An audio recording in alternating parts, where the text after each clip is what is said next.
Транспорта и неговото влияние върху околната среда е и името на европейски проект по програма Коменски, по който ЖП училището участва. В проекта участват още две училища от Франция и Полша. На работната среща взеха участие френски ученици, които изучават механика и гражданско инженерство, както и строителство на сгради и ВиК.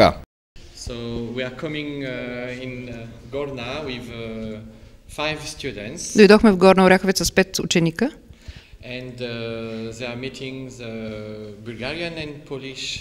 За среща с български и полски ученици. Работим по проект от програмата Коменски, европейската програма Коменски. Темата на проекта е транспорт.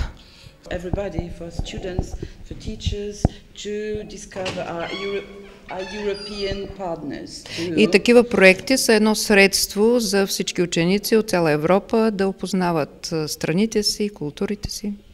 Като предстоящи теми на проекта са гостуване на ученици от ЖП гимназията Никола Вапцаров от Горна Оряховица в Полша, където е третия партньор по проекта.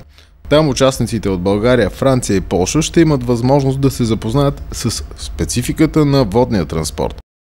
Целта на проекта, освен транспортната индустрия, която развиваме с другите училища, е да се запознаят нашите ученици с начина на живот в другите страни, да се сблъскат с техните проблеми, както и ние тук да им покажем нашия начин на живот.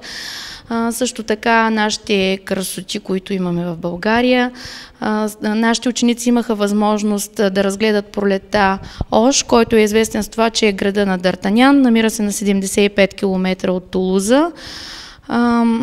Те видяха там френската култура. Предстои ни работна среща по проекта април месец 2009 година в Полша.